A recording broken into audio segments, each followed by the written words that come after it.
महात्मा गांधी ने कहा था, प्रकृति हमारी सबसे अच्छी शिक्षक है।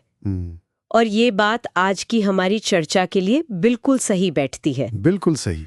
आज हम एक बहुत ही अहम और कह सकते हैं संवेदनशील मुद्दे पर बात कर रहे हैं।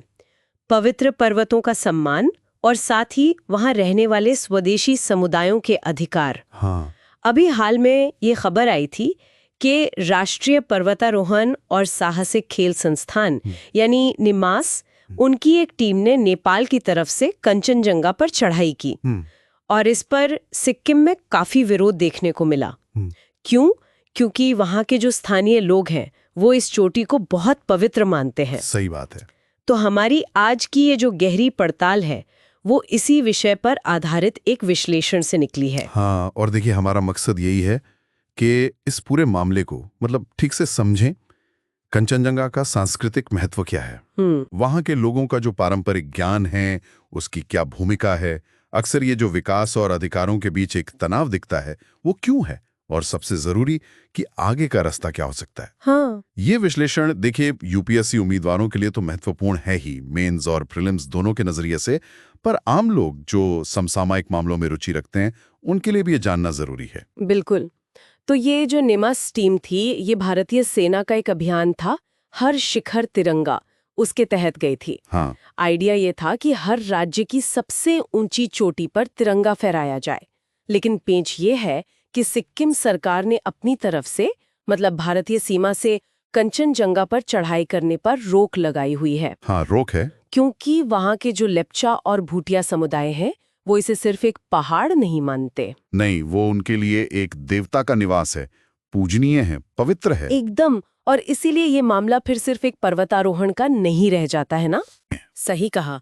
ये सवाल उठता है कि क्या इस कार्रवाई में स्थानीय भावनाओं का ध्यान रखा गया? हाँ, यही मुख्य सवाल है। और ये भावनाएं कोई नई नहीं है। दुनिया भर में अगर देखें तो कई जो मूल निवासी समुदाय हैं उनके लिए पहाड़ सिर्फ भौगोलिक संरचनाएं नहीं होती। नहीं, वो पवित्र स्थान होते हैं, उनकी पहचान, उनकी संस्कृति का हिस्सा होते हैं। कंचनजंगा सिक्किम के लोगों के लिए वैसा ही है। बिल्कुल। और देखिए, ये सिर्फ आस्था की बात भी नहीं है, ये पहाड़ पर्यावरण के लिहाज से भी बहुत महत्वपूर्ण है, नाजुक इकोसिस्टम है। हाँ, जलवायु परिवर्तन का असर भी इन पर ज्यादा होता है। बिल्कुल। और पानी के कितने बड़े स्रोत हैं ये। और यहीं पर जो स्थानीय समुदाय है उनका पारंपरिक ज्ञान बहुत मायने रखता है। अच्छा, कैसे? उनके पास सदियों का अनुभव है, कैसे प्रकृति के साथ तालमेल बिठाकर जीना है, कैसे संसाधनों का सही इस्तेमाल करना है। तो उनकी मान्यताओं का सम्मान करना सिर्फ कोई ऐतिहासिक भूल सुधारना नहीं है, बल्कि ये आज के समय में पर्यावरण को बचाने, जलवायु परिवर्तन से लड़ने और समाज को ज्यादा टिकाऊ बनाने के लिए भी जरूरी है। लेकिन अक्सर ये देखने में आता है कि चाहे वैज्ञानिक कारण हो या विकास के प्रोजेक्ट हो या फिर सैन्य उद्देश्य, हाँ। इन स्थानीय भावनाओं की अनदेखी हो जाती है। इसके कुछ और उदाहरण भी है शायद? हाँ, कई हैं। जैसे अपने ही देश में देखें, तमिलनाडु के थेनी में जो न्यूट्रिनो वेधशाला इनो बन रही है। हाँ, सुना है। वहां भी स्थानीय लोगों का कहना है कि उन्हें उनके पवित्र स्थानों तक जाने से रोका जा रहा है या उसमें बाधा आ रही है। अच्छा। अंतर्राष्ट्रीय स्तर पर देखें तो हवाई में मोना किया पहाड़ पर 30 मीटर टेलीस्कोप का प्रोजेक्ट था, वो 2014 से रुका हुआ है। क्यों? क्योंकि वहां के जो मूल निवासी हैं, कानका माउली समुदाय, वो उसका विरोध कर रहे हैं। उनके लिए पवित्र पर्वत है। चिली में भी ऐसा ही हुआ। अटाकामेनो समुदाय ने टेलीस्कोप बनाने पर आध्यात्मिक क्षति की चेतावनी दी थी। तो ये टकराव कई जगह है। क्या इन समुदायों के अधिकारों की रक्षा के लिए कोई कानूनी ढांचा है, राष्ट्रीय या अंतर्राष्ट्रीय स्तर पर? हाँ, बिल्कुल है, और ये जानना जरूरी है। अंतर्राष्ट्रीय स्तर पर संयुक्त राष्ट्र की स्वदेशी लोगों के अधिकारों पर घोषणा है, जिसे यूएनडीआरआईपी कहते हैं। यूएनडीआरआईपी, हाँ। उसका अनुच्छेद 30 साफ कहता है कि अगर स्वदेशी लोगों की जमीन पर कोई सैन्य गतिविधि करनी है तो पहले उनसे सलाह मशवरा करना जरूरी है। अच्छा। फिर आईएलओ का कन्वेंशन 169 है, और एक बहुत महत्वपूर्ण सिद्धांत है एफपीआईसी का। एफपीआईसी वो क्या है? Free, prior and informed consent. यानी किसी भी प्रोजेक्ट के लिए जो उनकी जमीन या संसाधनों पर असर डाले, उसके लिए उनकी स्वतंत्र, पहले से और पूरी जानकारी के साथ दी गई सहमति जरूरी है। सिर्फ बताना काफी नहीं, सहमति लेना जरूरी है। ये तो बहुत अहम बात है। बिल्कुल। और भारत में भी सिक्किम ने अपने यहाँ पूजा स्थल अधिनियम 1991 बनाया हुआ है, जिसके तहत कंचनजंगा को सुरक्षा मिली हुई है। तो कानून तो है, फिर भी ये मुद्दे उठते हैं। क्या अब कुछ बदलाव आ रहा है? क्या इन आवाजों को ज्यादा तवज्जो मिल रही है? हाँ, कुछ हद तक कह सकते हैं कि बदलाव आ रहा है।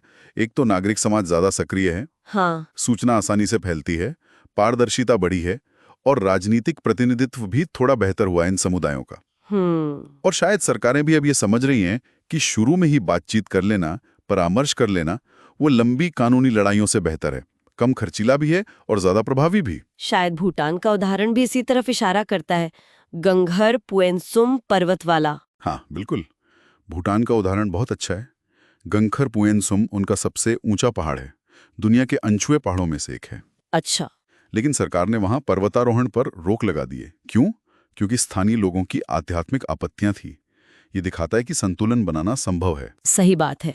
तो कुल मिलाकर ये जो कंचनजंगा की घटना है, ये इस बात पे जोर देती है कि हमें राष्ट्रीय लक्ष्यों, विकास परियोजनाओं और जो स्थानीय समुदायों के अधिकार हैं, उनकी आध्यात्मिक मान्यताएं हैं, इनके बीच एक सामंजस्य, एक संतुलन बनाने की तुरंत जरूरत है। खासकर उन इलाकों में जो पर्यावरण और संस्कृति के लिहाज से बहुत संवेदनशील है। बिल्कुल। आगे बढ़ने का सही रास्ता यही है कि शासन समावेशी हो, जिसमें सबकी सुनी जाए, स्थानीय ज्ञान का सम्मान हो, सलाह मशवरा सिर्फ नाम का ना हो बल्कि वास्तव में हो, और किसी भी परियोजना को शुरू करने से पहले हो। ये वाकई हमें सोचने पर मजबूर करता है कि आज का जो आधुनिक समाज है, वो अपनी तरक्की की योजनाओं में, अपनी रणनीतिक सोच में इन पवित्र प्राकृतिक स्थलों और सदियों पुराने ज्ञान को कैसे जगह दे सकता है, बिना उन्हें सिर्फ एक बाधा या सिर्फ एक संसाधन के तौर पर देखें। ये एक अहम सवाल है जिस पर विचार करना जरूरी है। बहुत जरूरी सवाल है। तो श्रोताओं, अगर ये चर्चा आपको ज्ञानवर्धक लगी, खासकर अगर आप यूपीएससी मेंस या प्रीलिम्स की तैयारी कर रहे हैं, तो इसे लाइक और सब्सक्राइब करना न भूलें। और इस विषय पर आपके कोई विचार हो या कोई सवाल हो तो नीचे टिप्पणी में जरूर साझा करें।